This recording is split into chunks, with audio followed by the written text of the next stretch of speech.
Willkommen hier im Bambi. Das ist eine mega location.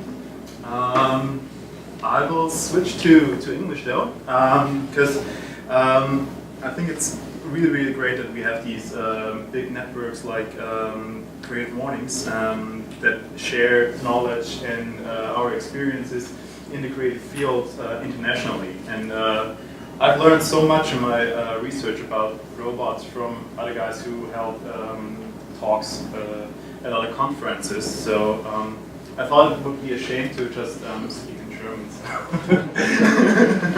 We're just only a little percentage. So I hope that's okay with you. So yeah, let's start. I'm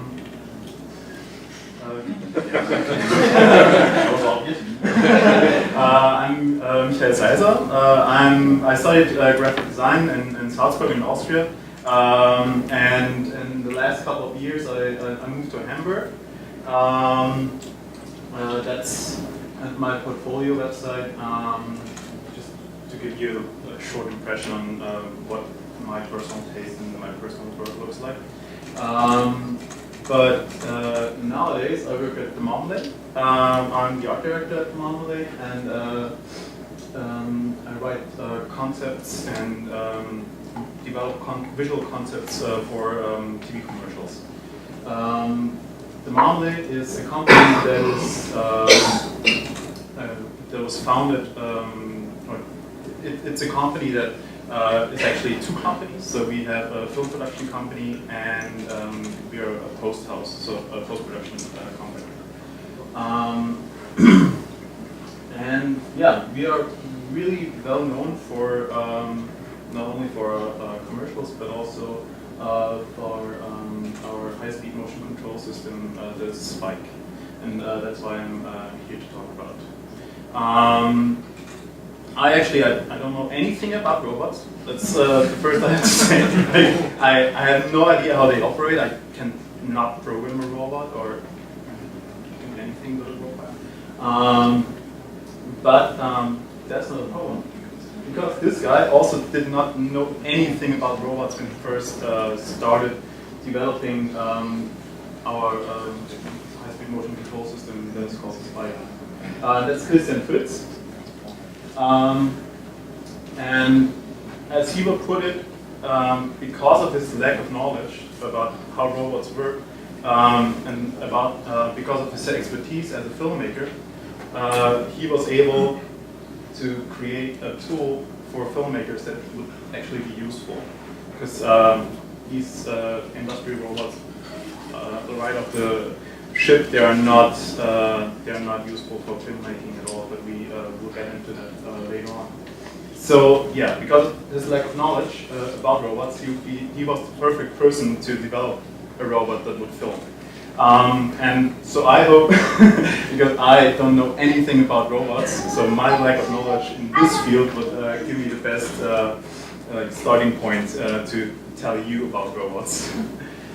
That's the theory.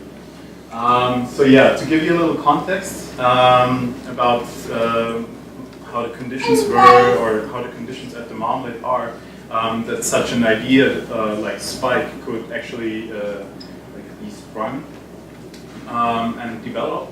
I want to give you a little context. The Marmalade is a combination of a post-production house, as I said, and we also have, that's actually great, right? Human, no, sorry, but that's okay. It's a human machine interface that we have installed. More human than machine though. So it can make mistakes, as we all humans do, so I really hope that we don't make too many today. But anyways, the Marmalade is a digital post-production house, and is also this very analog, handcrafted special effects studio. So we have the whole pipeline of filmmaking, where we sit in front of our computers, do the whole 3D thing, the whole compositing thing. We can create films entirely on the computer. But then we also have our studio and our workshop, where the guys like really hammer, saw, weld stuff together that would create special effects. So they splash liquids around, they make stuff explode, they throw strawberries into yogurt, and it all looks really nice in slow motion. That's what we do. And it's this combination of both like the analog and the digital world that I think makes our work unique. And that's also what we are known for.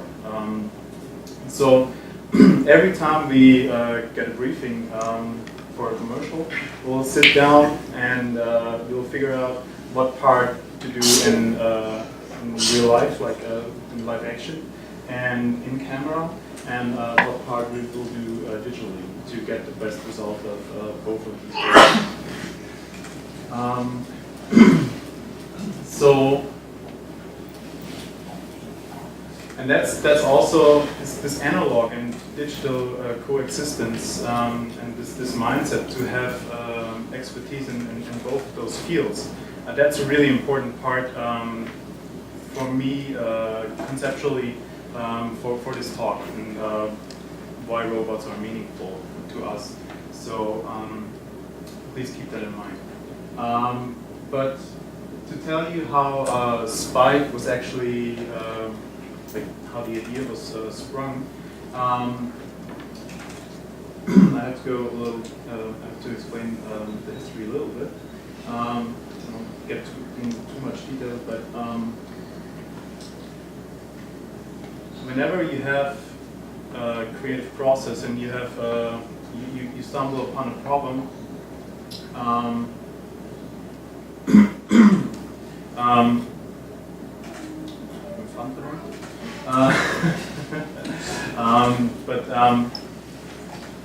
Anyways, we had a big muse at the Marmalade. Our inspiration for Spike was our problem was a pretty common one for German standards. Our source of inspiration was beer. Now it's pretty early in the morning to think about beer, but our special effects guys, they really know how to make beer look good on TV. And they get a lot of requests for that. And one day, they were confronted, and it was already 8 years ago, so it's pretty long ago. We were confronted with a storyboard from the agency that had a shot in it that would that beer pour out of a bottle and into a glass, and the camera would travel with that stream of beer from the opening of the bottle to the bottom of the glass. And this has to happen really quickly because only then it looks good. And they tried for a whole day and they could not nail this shot.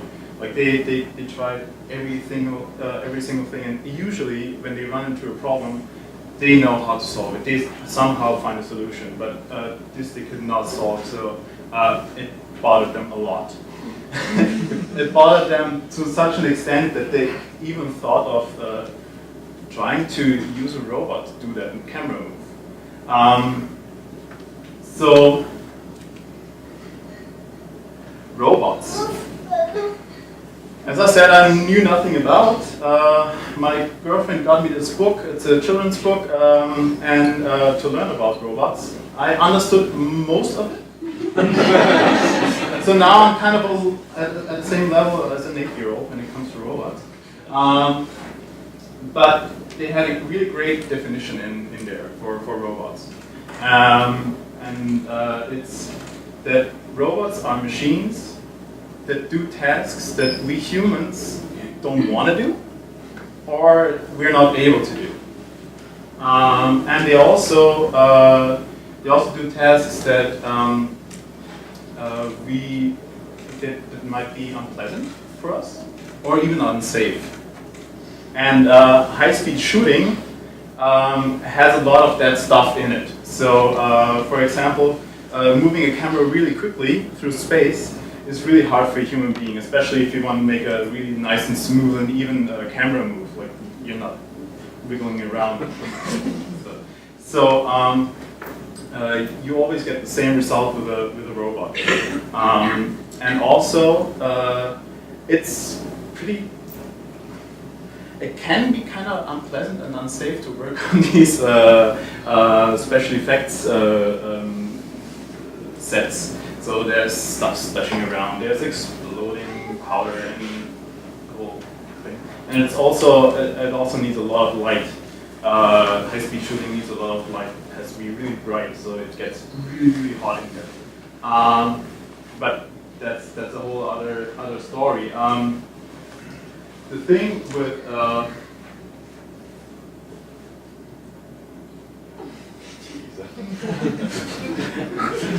the thing was, and the guys from effective team or special effects guys, they sought after an industrial robot, and they found a research lab in Bavaria where they already experimented with cameras and robots, and these are industrial robots.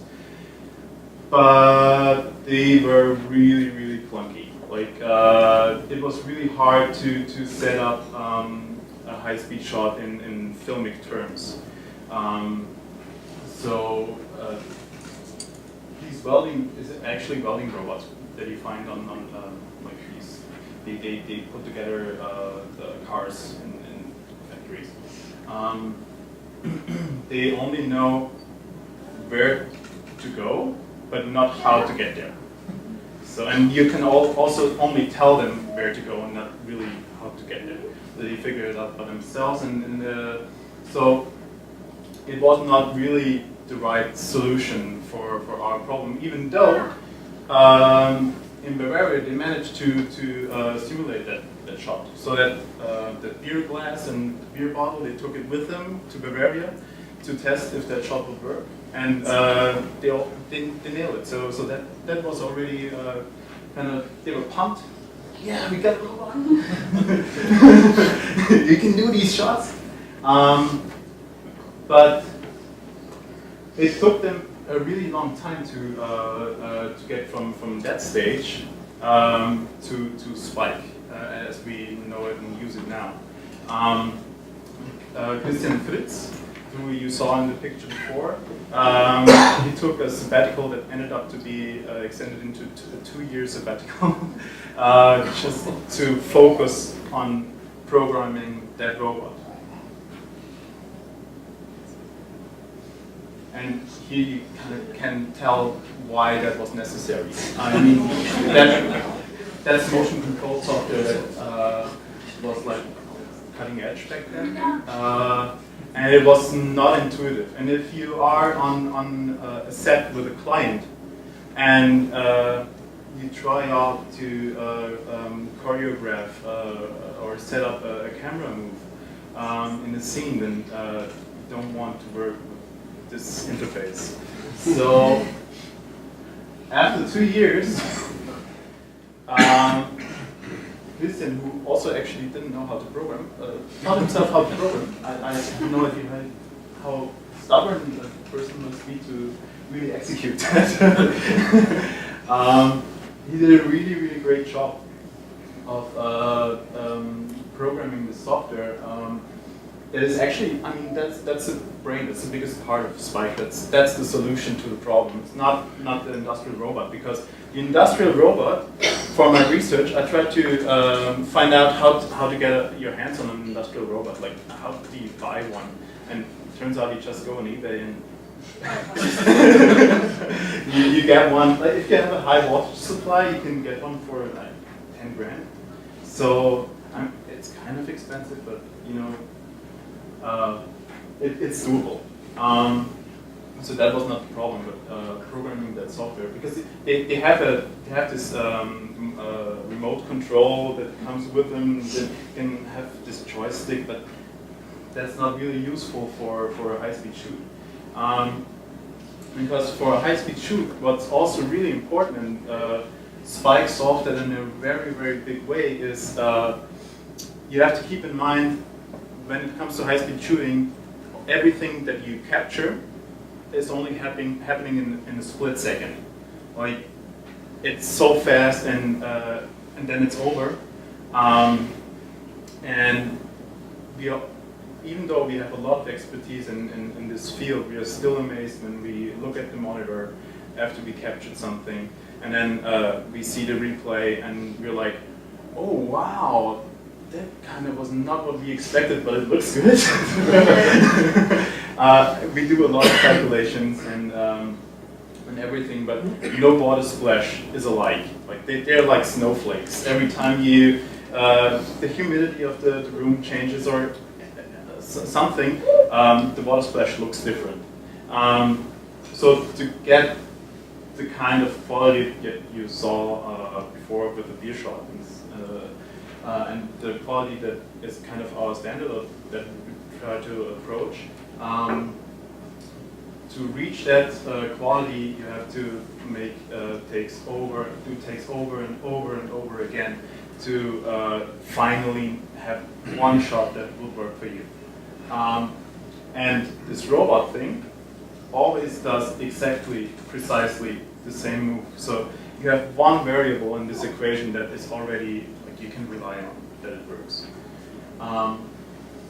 So yeah, having Spike performing always the same motion is really, really helpful. So in this interface you see a representation of Spike, and then you also see the camera where it is looking at.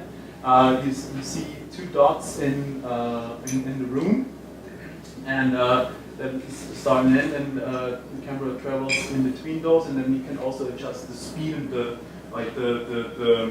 easing of the movement of the robot. Like if it starts out slow, or if it starts out quickly, then it slows down. So you have a lot of variables to be able to control. And that can get pretty messy, but that's actually a 17-minute shot. So we not only narrowed or limited to high-speed filming, we also do, this was for an installation, for an art installation, or a fashion installation actually. And the camera did this 17-minute move, and then it was a loop, so it did it all night long. So. And another thing that is really, really important for our workflow, and that is implemented really great, is the pre-visualization. That's a hard one to get. The pre-vis of a shot, and that's actually you can import, or we can set up the scene in our 3D program. It's just in our case Softimage or XSI, and then we can have all the elements of that we want to shoot. We can frame it. We can set the camera in there, and then we can test how a shot would behave, or like a shot would look like.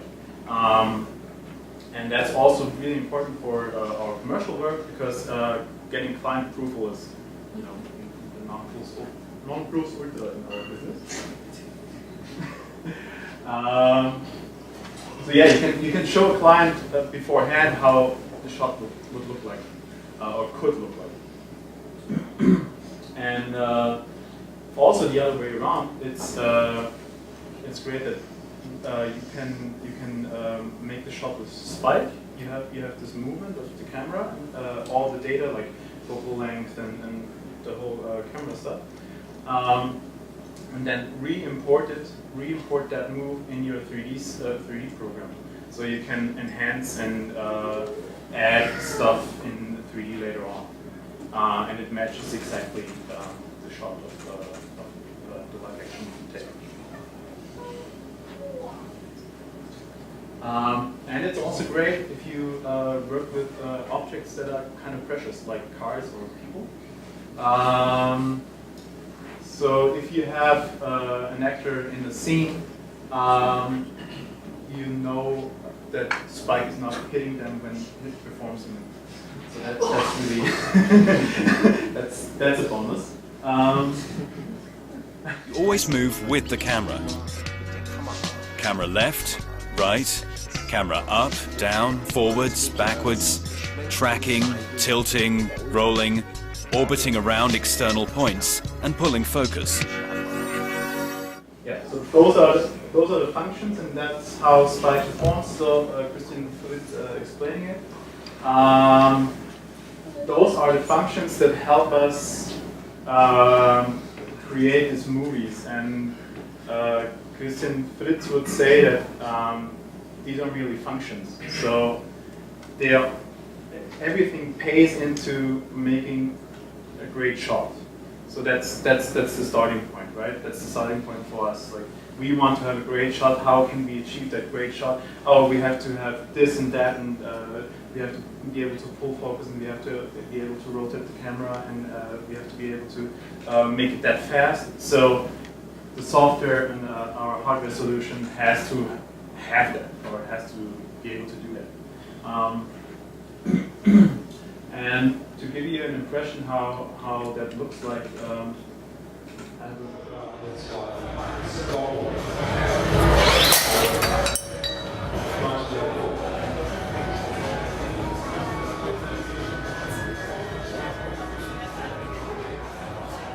and you kind of get the sense of how fast this stuff is happening.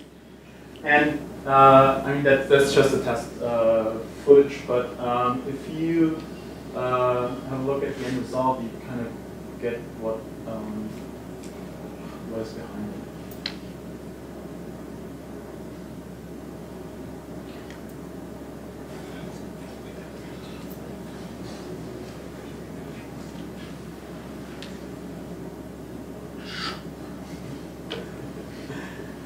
Yeah, that's kind of impressive.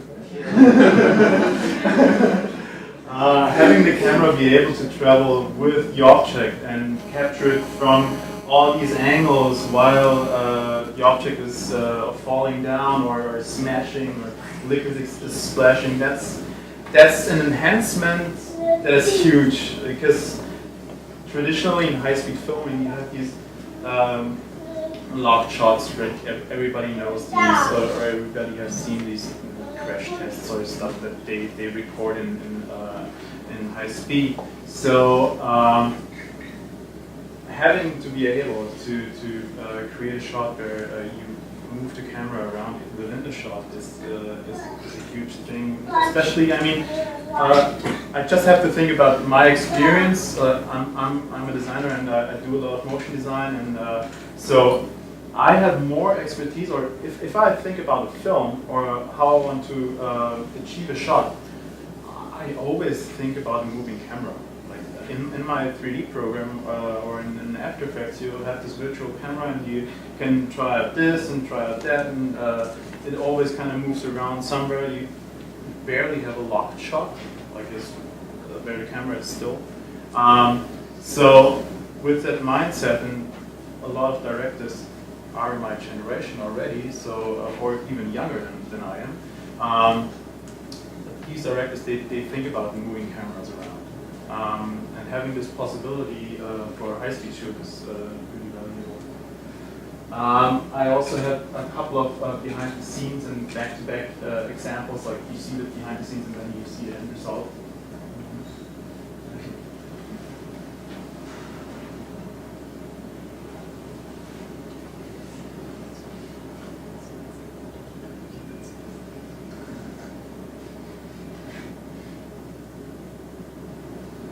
And I also brought our show.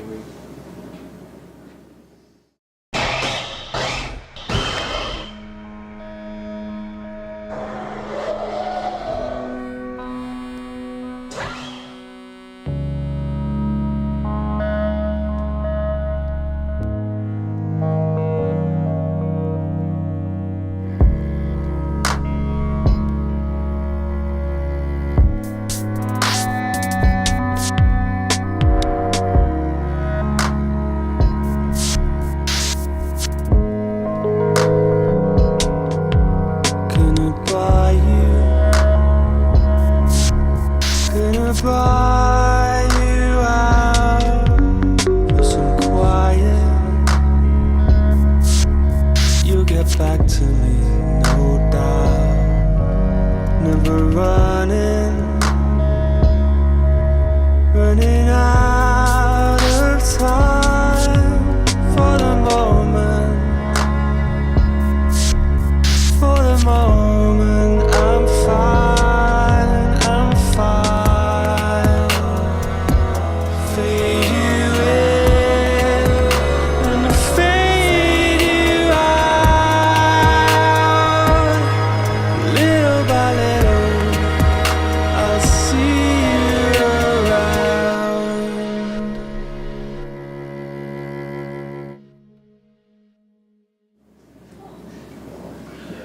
Those are all shots that that Spike was involved in, or that were made in with Spike.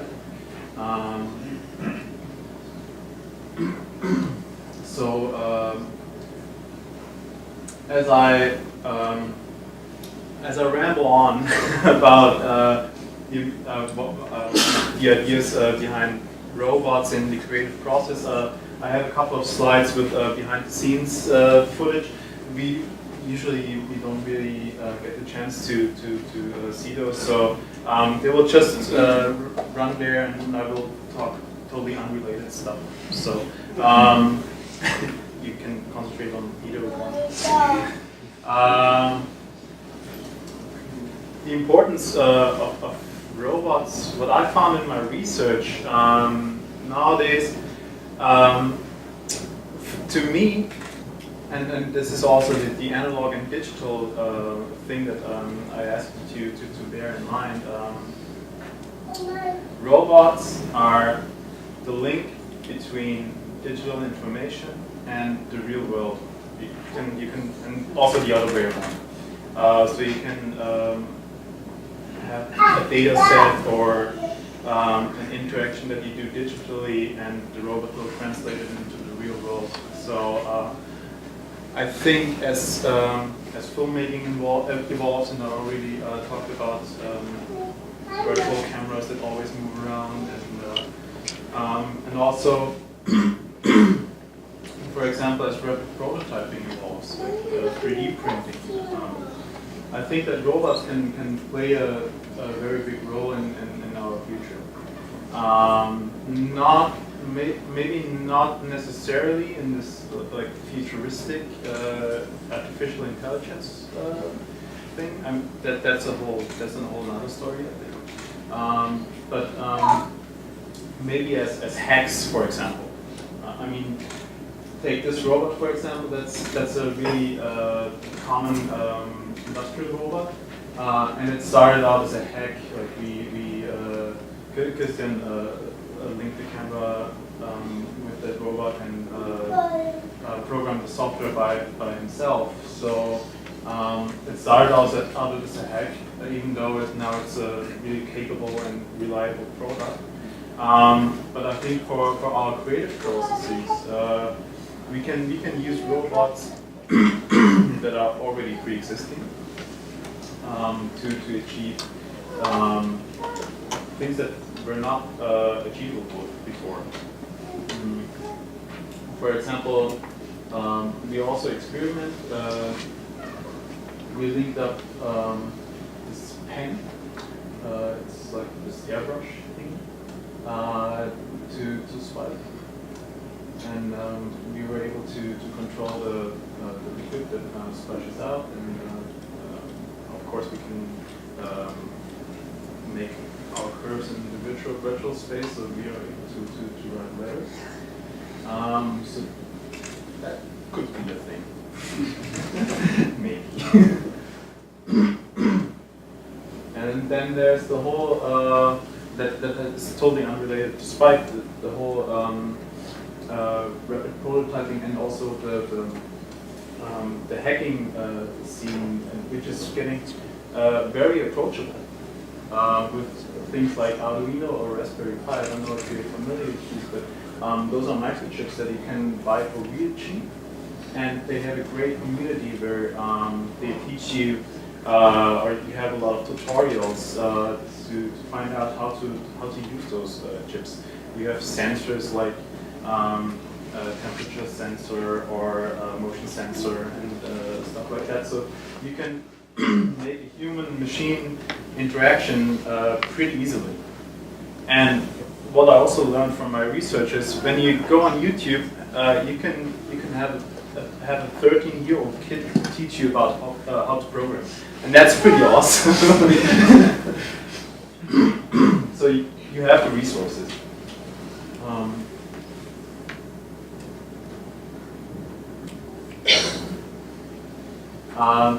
That's also a cool project that I found during my research. It's this. It's also Arduino based. It's a kid's toy where you can. It has this little box. You can build step-by-step commandos or commands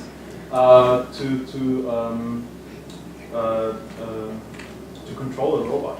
So kids can learn in a playful way how to program and how to use robots. And they also can take it all apart because it's just plywood, and then hack it and play around with it. So that's pretty cool. I also found out during my research that even the guys at Robot Research Lab play around with common tools that also our creative industry has available. This is the metal thing on top of the robot is a lead motion controller, which is kind of like an involvement of a Kinect or yeah, it's a motion sensor. So you can hook it up to your Mac and then you can interact with your computer through your hands. So I think there's a lot of playful ways how to implement robots in the future, and that are also approachable. Like they're not way distant like a industrial robot.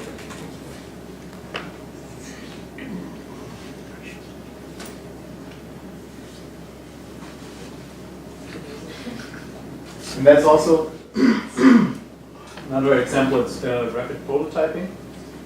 So you can. I found this also during my research, and thought I should share it with you. That's an industrial robot that has some kind of gooey substance pressing out, and it dries instantly. So you can make these sculptures, these 3D sculptures, in real space. So that's. I think that's the end of my talk. I'm here for questions. So I have these further links that you can, I don't know, take a photograph of or look it up online. Maybe you can link it on the website, on the CreativeMornings website. But yeah, Christian, for example, did a talk about Spike at Postfest a couple of years ago, and you can also learn or see behind the scenes footage or how we work on projects.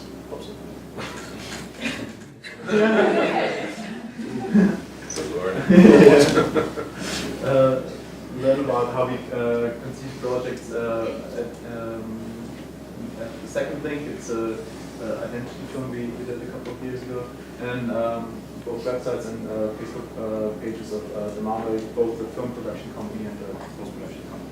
So thanks, and I'm open for questions.